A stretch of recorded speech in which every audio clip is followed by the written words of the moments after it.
Welcome to the weekly roundup on SA Footballer TV. Tommy, it's Div 1 time. It is. Now, we do a live call, as you're well aware, and we did one at North Haven last year. This week we were at Tea Tree Gully. They were trying to arrest a horrible side. They'd lost 4 games in a row and they were playing St Peters, and they did, thank God. What was the score, Tommy? We've got Tea Tree Gully 14-15-99 to St Peters 9-11-65, so comfortable 5-6 goal win there. And it was Ladies' Day, and it was not a bad day, I'll give you that. Nice. Right behind us they were. It didn't start all good for Gullies though. St Peters kicked the first 4 goals and we thought, oh dear. But eventually Tea Tree Gully got their running game going and midfielders came into it and got over the line. For Tea Tree Gully, Trent Melville was fantastic, kicking 5. It was Pete Personos that swung the game with 3 second quarter goals. He ended up with 4, a host of singles. Matty Hallindale was judged their best, along with Martin. Young Martin came on and played a few cameo roles. But for me it was Dr. Sandercock who was judged 3rd best. Cam Sandercock in defence. He held it up, especially early on, when it could have all fallen to pieces. For Spockies, we've got Hazeman with 2, Allen with 2, and a couple. Oh, sorry, Collie with 2, and a couple of singles there as well. Best players: Collie, Finley, Hazeman, Roberts, and Allen. So Eddie Collie there named best. He was absolutely sensational. He was probably the best player for both teams on the day. Yep. Real diminutive little forward. He was able to. It was very, very soft underfoot. Again, like when you walk out there and your shoe fills up with water. He was able to accelerate where other people couldn't at the contest. So he picked the ball up. He was very clean. Took off. Really impressive young footballer. Not big by any stretch of the imagination, but a fantastic game for a young footballer. And this is one of the things I love about the live call: getting to see quality footballers like that by their trade at the various clubs. So well done, Eddie Collie, on a tough day and a tough season for your club. You could. Best on ground. Hayden Moore Jr. needed Adelaide Junior to drop this game, and they did. Thank you, Goodwood. It was Goodwood 11-7-73, Adelaide Junior 4-6-30.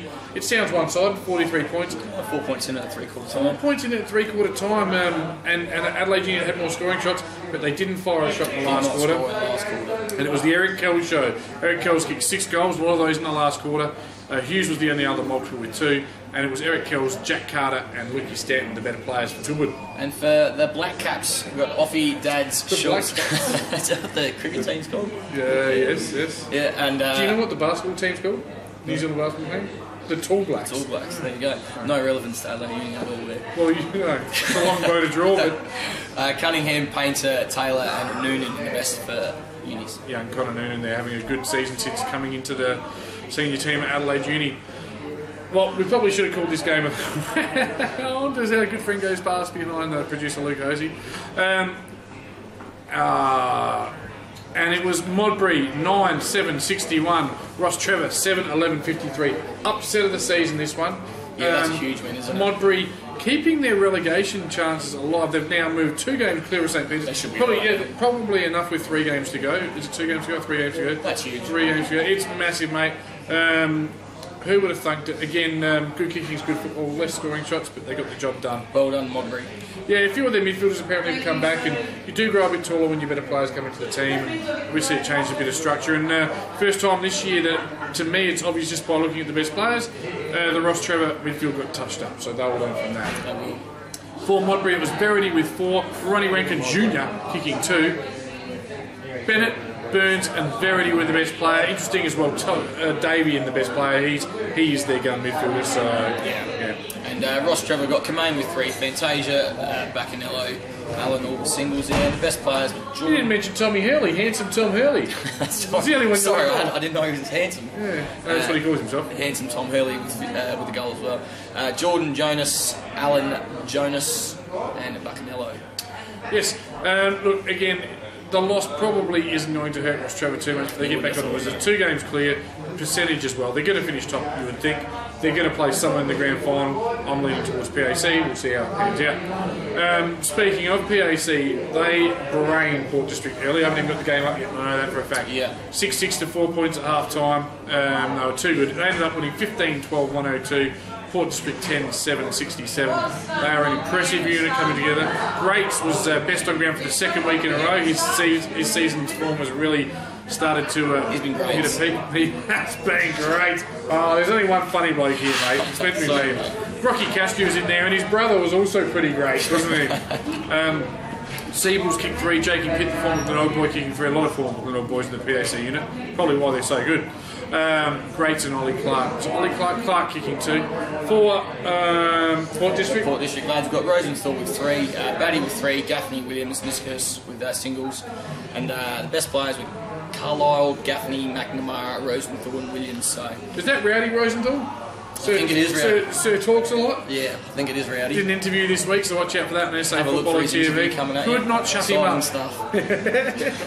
Bums on seats type situation. Don't miss it. Yeah, not to be missed. And our last game of the round, it was the Fouts, Payneham North Union, 14-13-97. Far too good for Salisbury North, 5-6-36. Payneham led all day, 9 goals to 2 at the half. It was pretty much all over. Payneham coming home with the wet sail, are they? Payneham just have to keep winning. We've left the run very. They have left the run very late. We have left the run very late. Got to keep winning and playing Port Districts without getting ahead of ourselves this week. It's a season-defining game. Yeah, for both clubs, I think as well. Because Port Districts have just last couple of weeks haven't been very good. And we've got Payneham. We've got your boy Agarostas with Stevie Agarostas. Pride with 3 and a whole bunch of singles there as well. Best players were Allegio, former Nord player. Allegio. Yeah, Pride, Davis. Oh shit, you got a lot of. We're a multicultural society, my friend. We're a multicultural club. Orcello. Now you remind me of Del Orcello. He was actually in the Altitude I thought I recognised the name. No, Augustus, we're going to get the best players. Yeah. For Salisbury North, it was all signal. I'm sorry, I'm stumbling on my words, but you would be too if you can see what I can see. He's a dancing queen, young and free. Stinger was their best player with Wiles and young Lawler as well. Please don't play the pinball machine, sir, whilst we're recording. Thank you. Looking at the ladder. You listen to me. Excellent. Ross Trevor top. Look, I think the ladder flashes up, so we just point to an imaginary ladder. Yeah, not much between second and fifth here, so plenty to play for in the last couple of rounds. Yes, Teacher Gully really relieved with that win, speaking to their hierarchy on the weekend, and hearing Port District lost gets them back into the 3. This week's games, mate, they are huge. There's some epic ones. St Peter's versus Goodwood Saints. I've seen St Peter's, I've seen Goodwood. They're at different levels. Goodwood should win, yeah. Goodwood have got the tools, the Carter brothers, and some good footballers. But a stronger midfield, so Goodwood will win by 6 to 8 goals, I think. Yeah, Goodwood win that easy. We'll go down to Tea Tree Gully and Salisbury North. It's at Pertaringa. Salisbury North are getting relegated. They are not much going on there for Salisbury North at the moment, and plenty to play for Tea Tree Gully, so they'll win. Yeah, they've matched up well. Of course, Tea Tree Gully ended their season last year by 10 goals, and I expect that was in the prelim. At Pertaringa, I'd expect a similar result this time round. I think so. Adelaide Uni and Ross Trevor. Adelaide Uni, we need Adelaide Uni to lose. Ross Trevor coming off a loss, I'd expect them to knock Uni off as well and do us a favour. I think us being Payneham, of course. Yeah, Ross Trevor win that by a bit. I would think that Ross Trevor would be a little bit stung by being touched up in the midfield. One thing Adelaide Uni have got is a fantastic midfield with the Paynter brothers, the Language boys going through there. So it'll be a really good matchup. I'll take Ross Trevor on what will be a very heavy day. And then, well, there's 2 matches of the round for me. Well, sorry, the match of the round is there. We'll go to Modbury and Prince Alfred. Prince Alfred, for me, over the last 2 months have been the form team. Yeah, they're coming home hard, and they'll win that Modbury as well. Yeah, Modbury had a great win last week. Modbury will be no pushover. It's going to be a very heavy Modbury ground. They've got a lot of juniors, so it can only naturally be chopped up this time of year. And Prince Alfred have got too much class and too many contested ball winners to lose this contest.